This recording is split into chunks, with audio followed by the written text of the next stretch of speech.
Just clap to give myself a timestamp. You just try your stuff, your setup there, mate. All good. Yep. Sweet. Perfect. Helps me sync the audio to the video.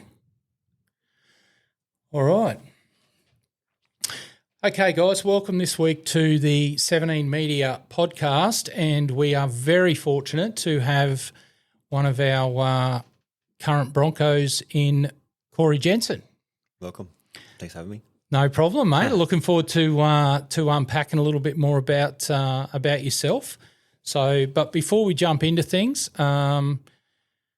we want to take a moment and give a huge shout out to our sponsor, Bartons Motor Group. Bartons Motor Group has played a massive role in bringing this episode together, making it possible for the likes of yourself being one of their ambassadors to talk about grassroots footy, which is fantastic. Bartons have supported the Bayside area for decades when it comes to junior sport, and namely junior rugby league, and all the way through to cup. So it's great to have them on board, and I'm really looking forward to sitting down having a bit of a chat. So, mate, you're a proud Queenslander and grew up in the north. What was life like in Bowen? Yeah, pretty chilled. Bowen's a little small country town. Yep. I guess it's one of those towns where everyone knows everyone, so it was pretty easy going. Dad's a farmer up there and a tomato farm, and Mum was just working in the local supermarket. So growing up there was pretty smooth, and everyone there loved their rugby league, so that's probably where my love for footy come from. Yeah, good. Been some great Queensland footballers come out of that area. And how old were you, and was league always your sport? No, it wasn't, to be honest. I grew up playing soccer. Okay. I probably played soccer up until I was around 12 or 13. It just so happened that a lot of my mates from school transitioned over to rugby league, and I was kind of a follower back then, so went along with them and fell in love with it straight away. I was probably a bit more on the bigger side of things back there, so it probably suited me a bit more than soccer did. Yep. But, just love the physical side of things of rugby league, and I think it just really grew in for Bowen as well, rugby league as well. Yeah, for sure. That's good, because Fletch was saying he started out in soccer as well. Yeah. So if the Raw ever needs some help, mate, they'll probably call you boys over to have a good about it now, kick the round ball. bit of cardio work probably required. Yeah, definitely required. You guys are more geared for the heavy lifting these days. So obviously played a bit of footy at school, and what was your local club up there? Yeah, so I started footy started for me through school footy, and then transitioned into club footy for the Bowen Seagulls. Yep. They're part of the Townsville Junior Rugby League system, so I think that sort of spans into Ingham, Ayr, out to Charters Towers, all those into playing into the Townsville competition. So it was travelling to Townsville every week, which is about 2.5 hour drive for games. And obviously they'd come down for the Bowen home games, but most weekends you're on the road, and a lot of travelling for the folks. But come from a big family, and we kind of all played footy, so it was something that our family enjoyed doing.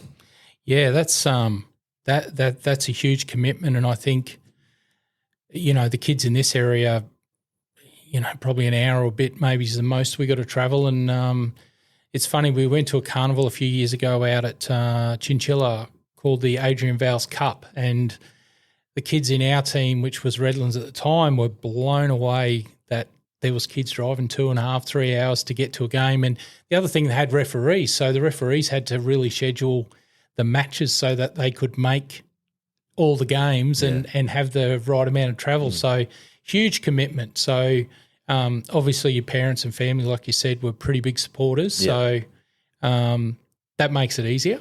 Yeah, for sure. Like I said, I'm the eldest, though, of 7 kids, so we all grew up, and there's 6 boys in that family, so all of us grew up, loved playing footy and really enjoyed that, and I think Mum and Dad got a bit of a kick out of it too. And, I can imagine. Coming from a small town, I think everyone there played rugby league, so it was a real chance for the families to get together and really make a bit of a fist of it, a bit of a weekend away of it as well. And we're pretty fortunate that we were a pretty competitive town. Our side was pretty competitive, so we did stick it to the Townsville there a few times. Like there's a few age groups you come through and they try and stack their sides or have stronger sides than others, and we competed pretty well against them. So it was always nice to go up there and take it to them kind of thing. So we kind of enjoyed doing that, being a small country town and giving it to the city teams. But no, it was I good. can imagine it'd be a good trip home for 2.5 hours when you had the W, but maybe if you lost a nail biter, it probably wasn't that much fun. It's never but enjoyable, but it was all good fun. And I guess you made lifelong mates too. Yeah.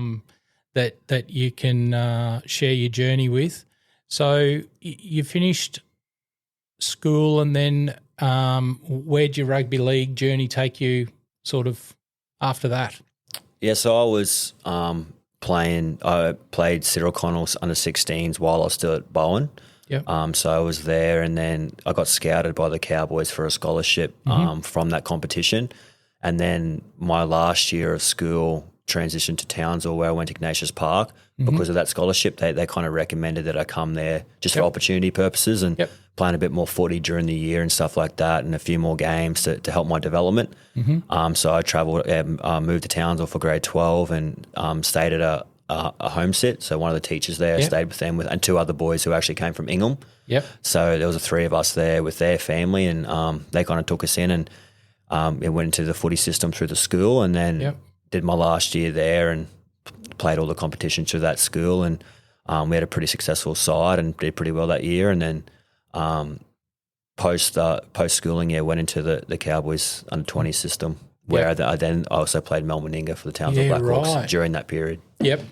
So that's that's pretty wild. Did you moving to Townsville? Did that help not having to do the travel? Like obviously you're training probably 3 times a week for Melbourne Inga and Cyril Connell. So were you having to travel up in that grade 11, I guess, from Bowen for training 3 times a week? Yeah, I was actually. It was pretty tough because you'd go and training, it'd be like nighttime training because obviously it'd be post-school. So I'd be travelling 2.5 hours to train, finishing at 8, 9 o'clock, travelling that back home. So getting home at midnight, going to school the next day. And, it was funny, my parents – mum and dad would sort of rotate with my grandfather, who would take me on training. So one would take me Tuesday, one would take me Thursday, and then the parents would come up for the games on the weekend. So obviously moving to Townsville definitely did help. With school football obviously as well too, you're training a lot more. So you're training your morning sessions, you're doing your gym and that as part of the school program, plus you're the representative side of things as well too. So it was obviously ideal to make the move and just make it so much easier for everything else. So but yeah, you're right. That Cyril Connell year of travelling was very hard. Obviously, not just on myself, but on my parents and grandparents of making the travel for me. And what was your Cyril was obviously a big step up from school stuff, or was it you're sort of doing a bit of school stuff as well? So how was the training and the intensity of it, I guess? How did that sort of sit with you at the time? Was it a shock, or was it like, this is pretty normal? Oh, a bit of both. I think in under 15s, I made the Queensland White schoolboy team. I think that's like the second Queensland side from through schoolboys. So I was kind of had an idea of like what it was going to be like transitioning into that kind of competition. Obviously, it's a bit different than playing local school footy, and in terms of the calibre of players you come up against and the week-to-week grind of playing that, especially as such a young kid growing up. But playing at that rep level, you kind of get a taste of what it's going to be like, I think. So that probably made the transition a little bit easier. But going into the week to week of playing good, solid like footy was obviously definitely a shock, but something that I wanted to do. Oh yeah, no doubt. It's funny, like you have a 30 squad or thereabouts for those Cyril Connell, Melbourne Inga teams, and some weeks you sit back and think, well, they could almost have like an A and a B side in those squads and keep everyone fit, because I know that it's a challenge for kids that are doing the preseason and they're not picked and they're watching, because obviously you don't do preseason style training during the season a lot. So it'd be handy, but we do have a lot of talent in Queensland, so which is good. So you went from you're in the Blackhawks, who feeds into the Cowboys, similar to Seagulls here, and I guess Magpies and Burleigh that feed into the Bronx. So how how did it come about that you sort of went from the Blackhawks? You were obviously being spoken to and talked about and all that with the Cows? Yep. Yeah, so I got the scholarship through playing 16s through O'Connell and that with the Cowboys. And then, from the school, it was like a 3-year scholarship, I think, at the time. So post-school, I transitioned into the Cowboys under-20 system, and I was there as an 18-year-old and then was playing Mel Meninga at that time then too with the Blackhawks, but obviously was associated with the Cows, so I would be training with them, but then feed back into the Mel Meninga on the weekend basis, and played that for Mel Meninga and got picked in the 18s Origin side through that from that year. So that was a pretty big stepping stone for myself. Wow. And then, who was your coach in that then? Oh, I'm trying to think. It's a long time ago. Yeah. Oh. Well, I'm sure he'll be listening to this podcast, Yeah, so he'll be just like, oh, my God. But anyway, we'll move on. No, but it was good, 12, 13 years ago now since I played that. But, that's a tough one. Playing for your state, wow. Yeah, and it was back then, I think they still do it now, but you play the big Origin thing, so it was a pretty big, like a wow moment, I guess, as a young kid, and you always grow up and you watch the Origins and you want to be a part of it. So to run out in the same pitch as the greats do was something pretty special, and that was probably one of my biggest highlights growing up, which sort of transitioned to where I got to today. So. Yeah, wow, how good. That's every young boy or girl's dream to play for their state, particularly now. Like the women's state of origin is just it's getting huge. Yeah, it's good to see. Huge, and their comps just coming along so good. So it's great to see that sort of thing. So Cowboys, when did you get to a point where you were spending more time with the Cowboys? Probably after 20s, was it? Yeah, so after Blackhawks, Mel Meninga sort of side of things, and then transition was training with the 20s full time there, and I probably played around. That's when the NYC competition was going around. So I had 3 seasons there with the Cowboys 20s, and probably played around 60 games in those 3 years. So I played majority of the 3 years there, and post under 20s, I didn't get signed to a first grade contract straight away. So a lot of people back then, or obviously kids, hope to go 20 straight into first grade system full time, and I didn't do that way. So I was playing or signed to the Queensland Cup, but working too. So I was sort of part-time. And where I did that for 3 years as well before I finally got offered a 1-year deal with the Cowboys there to be full-time.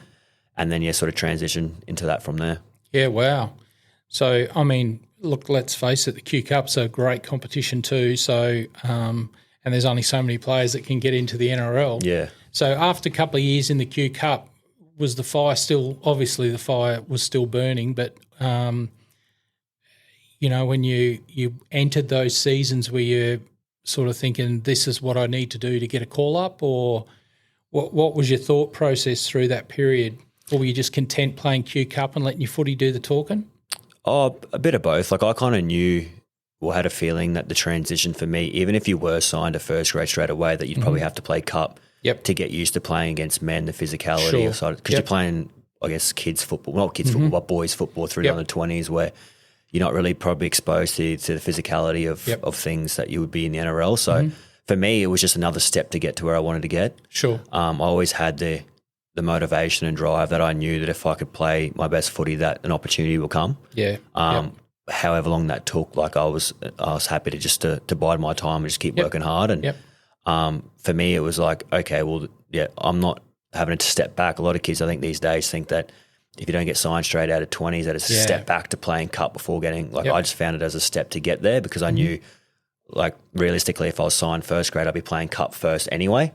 So I was happy just playing Cup, and like I said, if I knew that if I kept working hard and kept digging in, that I'd get an opportunity. And that's kind of what happened, and probably took longer than I'd hoped it to, but I knew that perseverance would pay off, and it did. Oh, look, that's you're right. Kids of today want things straight away, but they also, when it doesn't happen, it's kind of, we don't go to, I just need to work a little bit harder. It tends to be a lot of doom and gloom. Like, if I can't get it now, then I'm never. It's not going to happen. Exactly. Yeah. So, I mean, a good story there for our listeners in resilience and making it work. So, what sort of work were you doing when you were playing for Cup?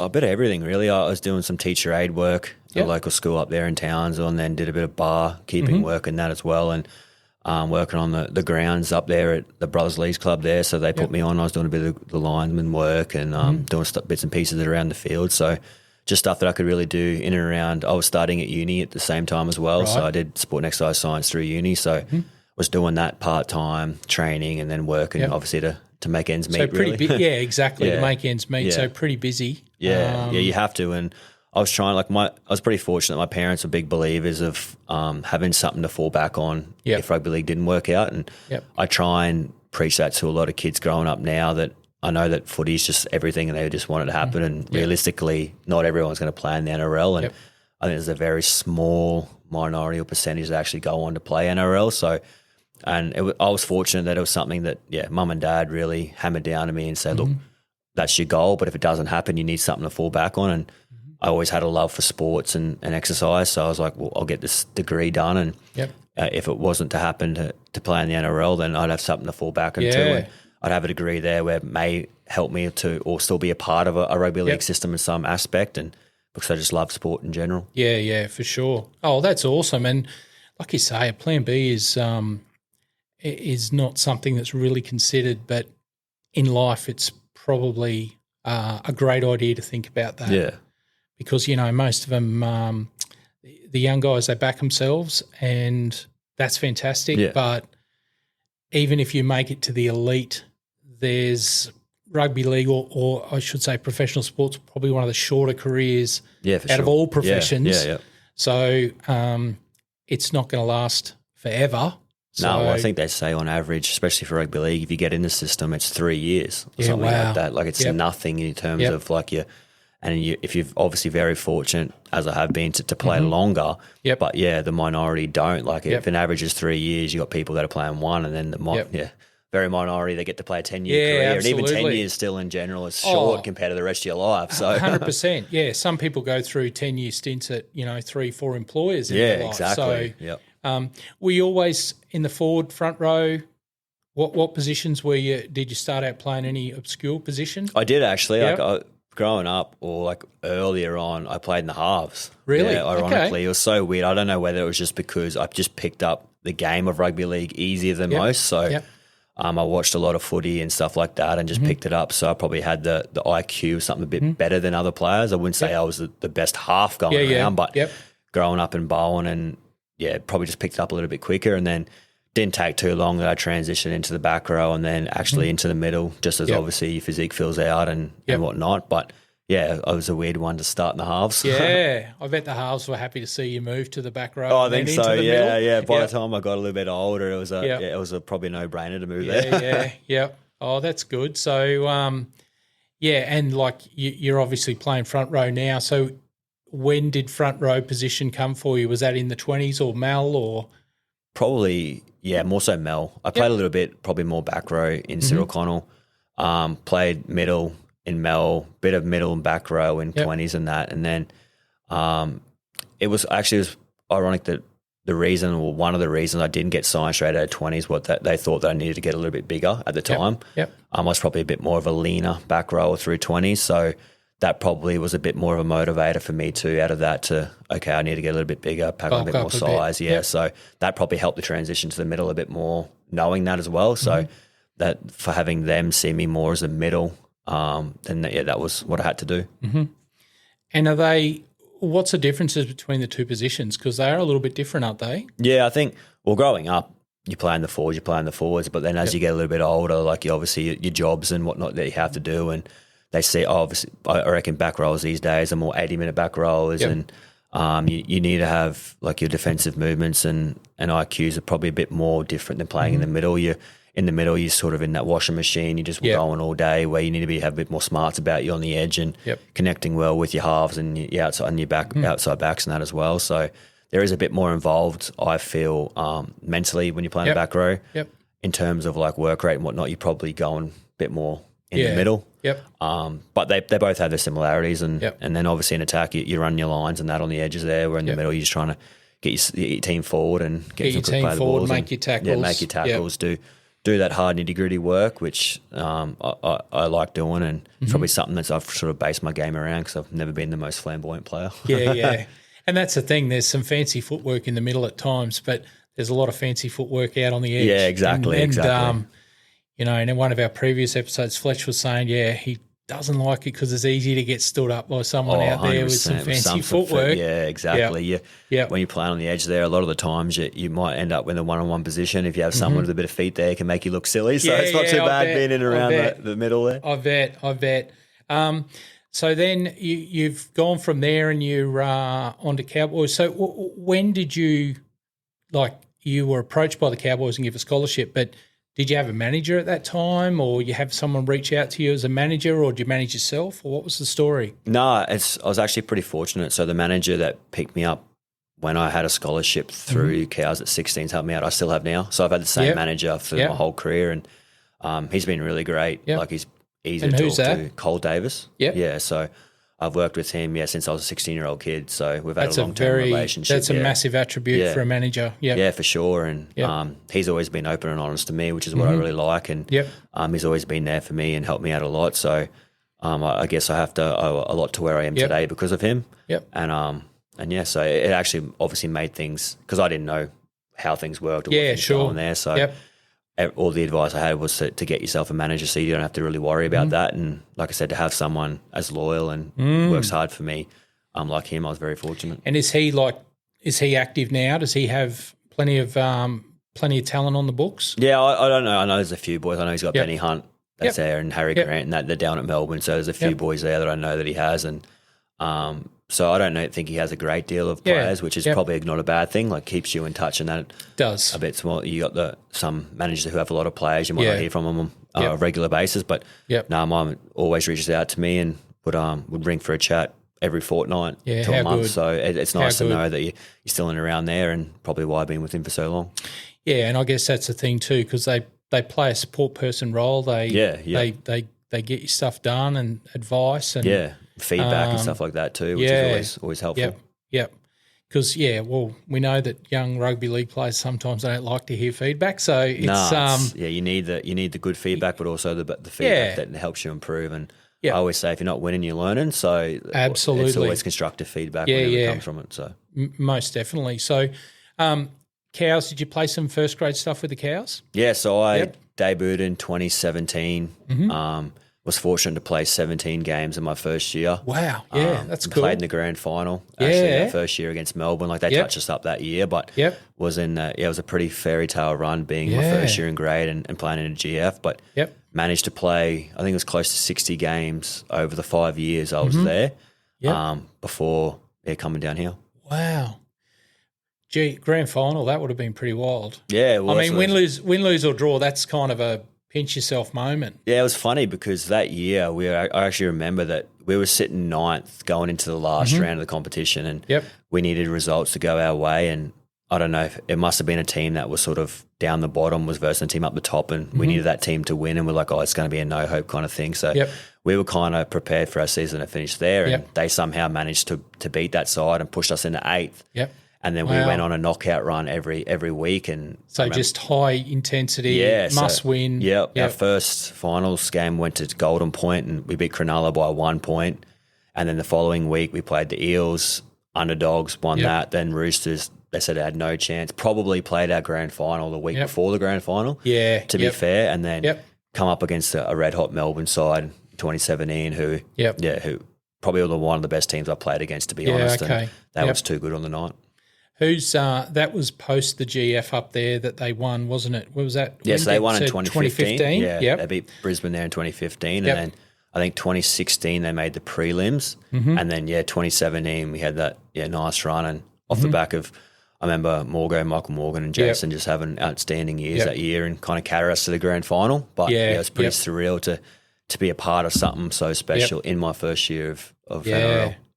So you would have been with, who were your fronties then? You would have had Scotty and... Yeah, Scott Bolton was there. Matt Scott was there, but ironically, he was probably the reason I had the opportunities. He got injured for a lot of that year, for the back end of that year. And I was kind of in and out the first season playing there. And then, unfortunately, he couldn't play in the finals run and got the opportunity to play in the grand final. And I know Scotty Bolton and those guys are there, and Gavin Cooper was one that sort of was leading us around out there. And Yeah, we had a good side that was very confident, but Yeah. obviously, like I said, ran into a good side and Oh, won the yeah. grand final.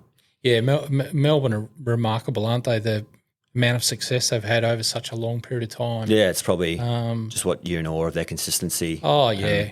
And regardless of the players or personnel they have, they just keep producing. They do. They certainly do. And then from there, it was on to the Bronx. Yeah, so it was a funny one because I was like, I've always been a pretty shy country kid, so moving from town, or even moving from Bowen to Townsville was big for me, and then moving from Townsville to Brisbane, I was like, I don't know if I can do this, and it was just one of those things of get me out of my comfort zone kind of thing. I don't have many family at all down here at the moment, so I was like, just got to bite the bullet and give it a go and see how it goes, and if it works out, great. If it doesn't, I can always move back home, and it's probably for me. Personally, and probably rugby league wise, probably been the best move of my career. It really helped me not so much pick up or like find another, I guess, what's the word, lease of life in rugby league, I guess, but a bit more of a motivating factor coming down here and proving myself again. And I was at the Cows for 5 years, so I was like, I don't know if I was becoming stale or just needed that change, but it was like, okay, I got to come down here, start from scratch again and prove myself again and prove my worth. And like I said, I haven't looked back and have enjoyed every moment down here. Oh, he played some great footy over the period. Like it's, and you're probably playing with a couple of, well, no doubt you're playing with some premier players in the forward pack that are, good to be around. Yeah.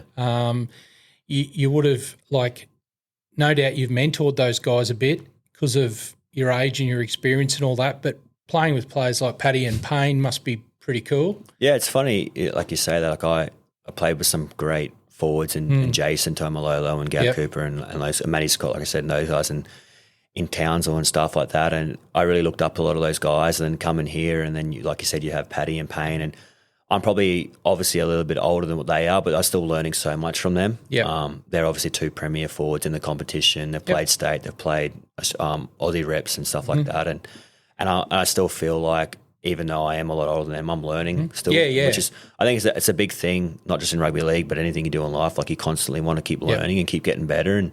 And for me, like I look up to them rather than them look up to me. Like there's probably obviously things there that I can help them in with just because I've been around a little bit longer as well. But I see more so as me learning off them than them learning that's off me. good. Okay. Yeah. Yeah, no doubt. Life experience probably is an area you can help them with because, Yeah, and I've been in, and we were fortunate obviously to go in 2023. They made the GF, but before that, like they haven't played in many finals footy, so I was able to help them in that kind of aspect, having that experience and how to get there.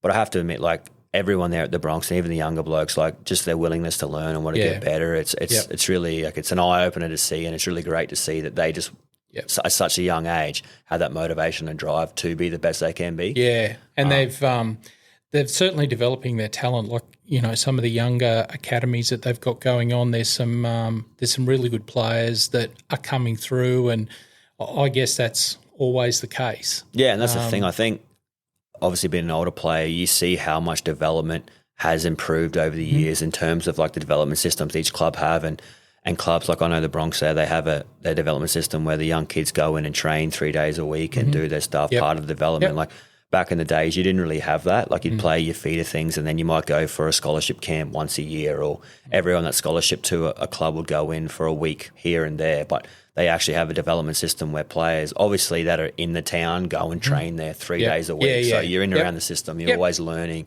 You're ready for that transition for when your time comes.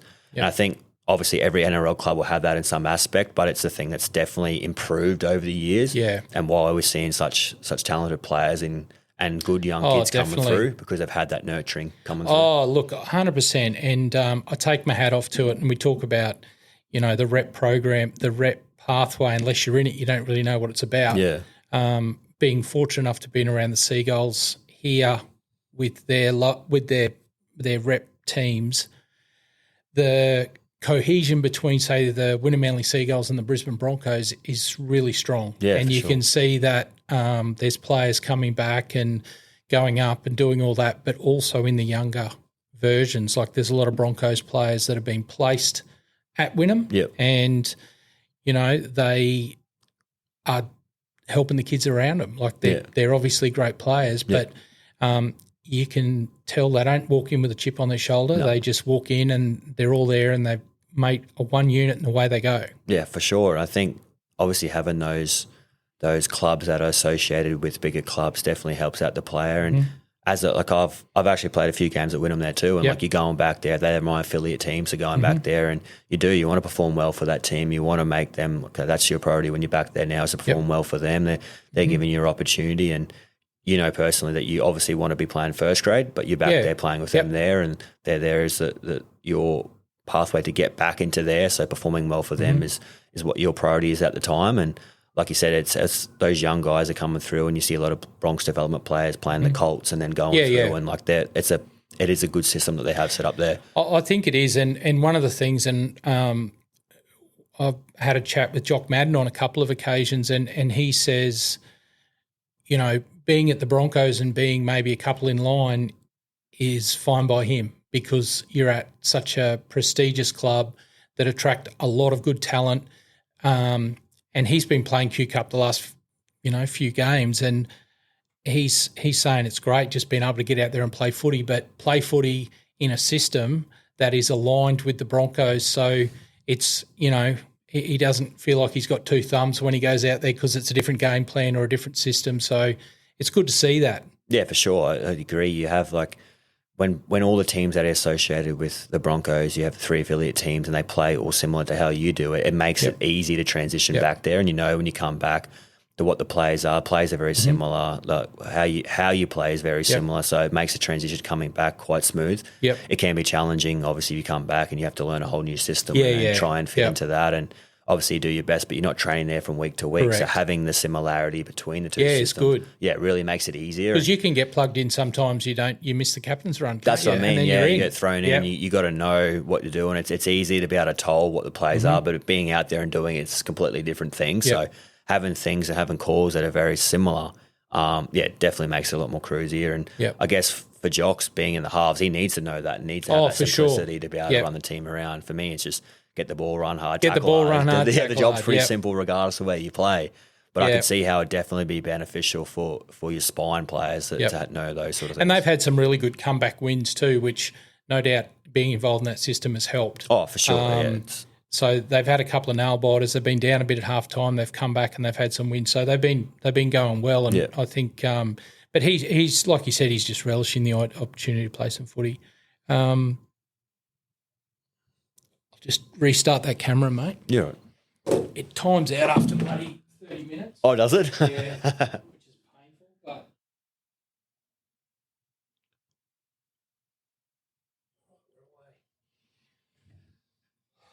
All good? Yeah, that's sweet, yeah.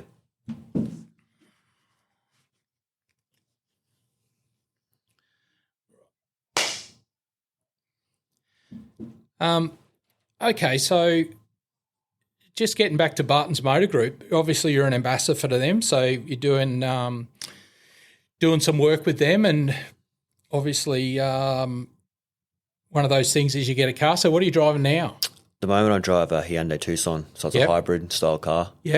Probably the best car I've driven, to be honest. Really? Yeah. It's very smooth, very quiet. I've never sort of driven a hybrid kind of car before, so it's been, I can't really fault it, to be honest. Like I said, it's probably one of the best cars I've driven. Yeah, that's awesome. And have you've had a bit of variation, or you've been mainly in the Hyundais? Mainly the Hyundais. Before that, I had driven a few Kias and stuff like that through Kia when I was there with the Broncos, but mainly the Hyundais through here. Yeah. I think it's only my second car since being the ambassador here. So, but loving the car at the moment. Oh, that's good. They got plenty in their range, so there's something there for everyone. For sure. It's one of those things that it beats walking. Oh, 100%. So, I'll take it any day. So being able to get in there is excellent. So they bought us a segment which is what we call 5 in the bin, which is 5 rapid fire questions that we want to get your answers, give the audience an opportunity. So, like I said, 5 in the bins, proudly brought to us by Bartons Motor Group. They are a big supporter of us, which is fantastic. So I'll just find some questions here. And what's your most favourite and your least favourite drill? In terms of rugby league, like Yeah. football drill? Yeah, footy drills. Like when you're a kid, did you go, oh, I hate this? Or you loved them all? Oh, I wouldn't say I had any that I absolutely hated. I always knew the drill was a part of what you had to do, and it was obviously a sign for you to get better. So any drill I actually enjoyed doing because it was a chance for me to get better, especially growing up as a kid. I guess in pre-season you always hate the conditioning side of things. Yeah, You have to do it, but it's always the hard part of things of getting it done. And especially in pre-season, it's normally in summer, it's a hard slog. So they're always hard to do. And but yeah, I enjoy anything, to be honest. Like I don't really shy away from any drill or don't like doing any drill. So I just try and attack it as best I can. Yep. Well, that's good. Good to know. You just got to get after it. Yeah, you do. Yeah, you don't get to pick and choose. You can't shy away that. You got to do it all. No, you don't get to pick and choose. Have you had any roomies that have stretched the friendship? Been a few pests? Or you've been lucky to? I've been pretty fortunate. I remember when I was at the Cows, I had Gavin Cooper, who was a bit of an older head when I was coming through, and he was really good, to be honest. Like it's funny, like he's an older fella, but he has this kid's kind of brain or kid's mentality. So it was really fun and energetic to be around. And he probably made my transition into the thing really easy because you can be a bit daunting going away first year. And and I had him for most of my cows and that while I was there. So it was pretty good. And then down here, sort of had a few roomies here and there, but I wouldn't say any really bad ones. Billy Bowles can be a bit of a pest at times. Had him a few times and whatnot. And bit of a joker? Yeah, a bit of a joker. And wonder where he gets that from. I think his old I think his old man's probably around there, but currently rooming with Xavier, Xavier Willison. So, which is funny because he's obviously a young kid, but he's one that's willing to learn. So I'm trying to be a bit of a mentor, I guess, for him as well, and sort of take him under my wing and help him out as best I can. And I think he's a really a bright full prospect coming through. Oh, is he ever? He's definitely on the up. Yeah, I think he kind of, I don't know if he realizes how good he can be in a way. Like and it's great because he's one that, like I said, like they're all like that, but just wants to be better, wants to learn. Listens to every bit of advice. Is always in there training hard and that. And like I said, for a young kid coming through, that's all you can ask for. And he's a great prospect, and he's I don't think he realizes, like I said, how good he can be, and he's got a great physique, great athletic body, and he's only going to keep growing and getting better. Look, and he's carrying the ball with such purpose, and he's hitting hard in defence, which I guess is what you need. Yeah, and he's had a bit of a go there at back row as well as middle, and because he's so athletic, he sort of transitioned into both. So it's a very exciting to see where he could end up, but he's on a good trajectory. A couple of recent games he started really well, come on really strong. So that's good. Have you got any favourite music you play in the gym or in the car, pump you up for a big game? I love my country music. Yeah, so I love the Luke Combs, Morgan Wallen kind of thing. So I'm not huge on like having music that pumps you up. I just like listening to music that I enjoy, and that's probably puts you in the right headspace. Yep.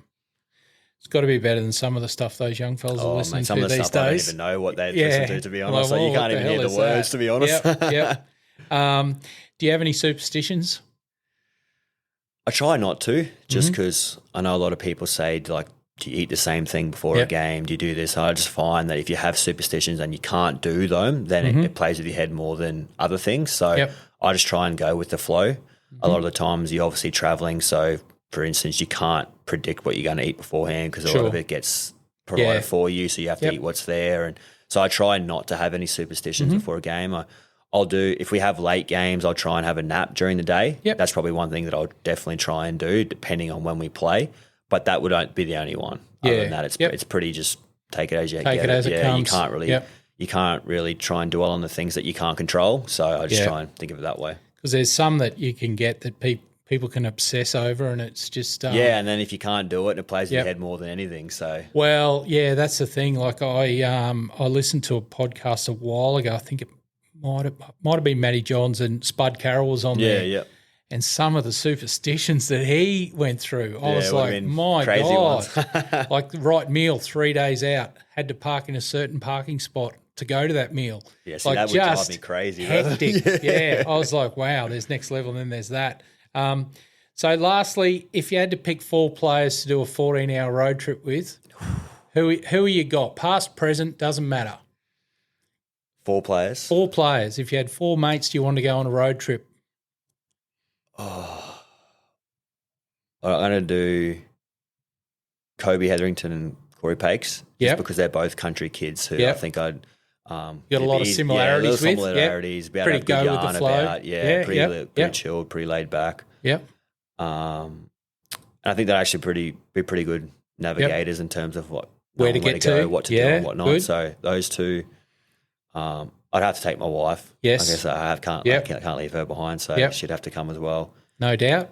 And I don't know, probably one of my siblings, one of my brothers, or something to come along just for for a bit of a good crew, road trip. Yeah, so I think those 4. Yeah, that's awesome. That's really good to know, because there's sometimes nothing better than being stuck in a car with someone for 14 hours, but there's also sometimes there's nothing worse. Yeah, exactly. You got to pick them the right way. That's for sure.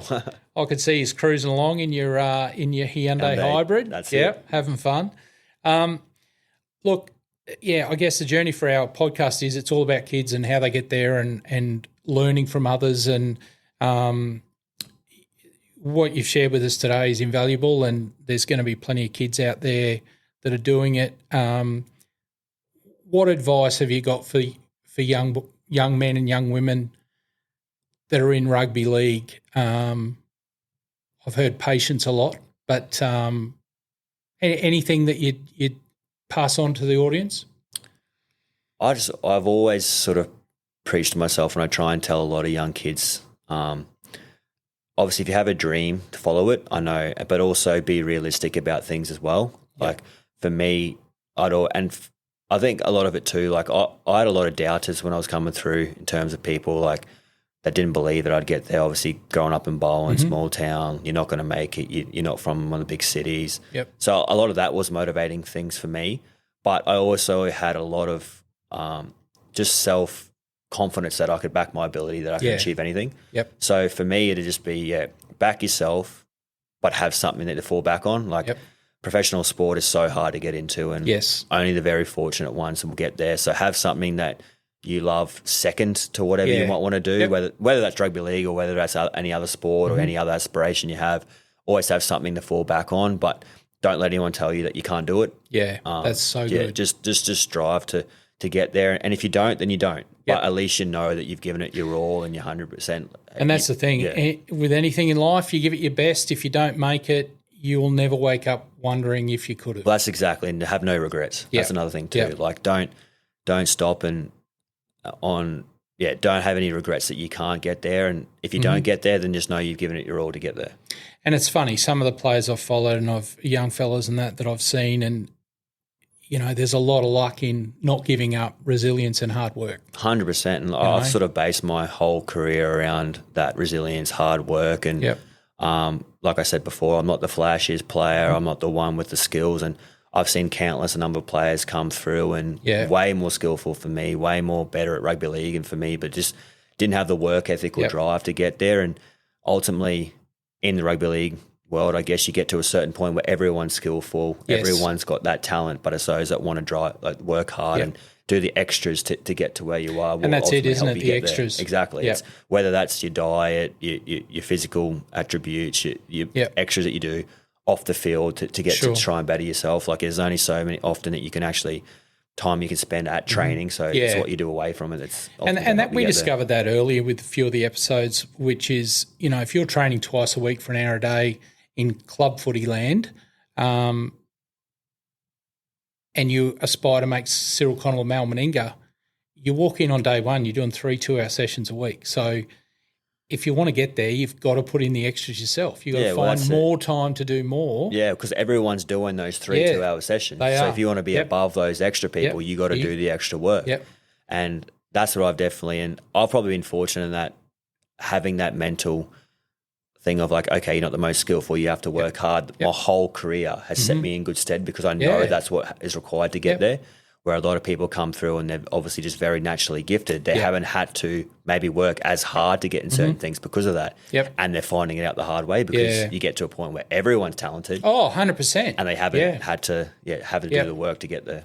yeah, your talent might be the 1%, but people are thinking 99%'s talent, 1%'s work. It's not it's the opposite way around. It's not the case. So, well, once again, mate, I really appreciate your time, and the audience is going to love to hear this one. And we just can't wait to see you going hard for the Bronx and getting in there and making sure that you're giving us plenty of highlights, which is what you do. So looking forward to that. Once again, thanks to Bartons Motor Group for allowing this to happen. And, bring on 2025 and beyond, mate. Let's get stuck in. Very enjoyed it. Thank you. Pleasure. Thanks, Corey. Too easy.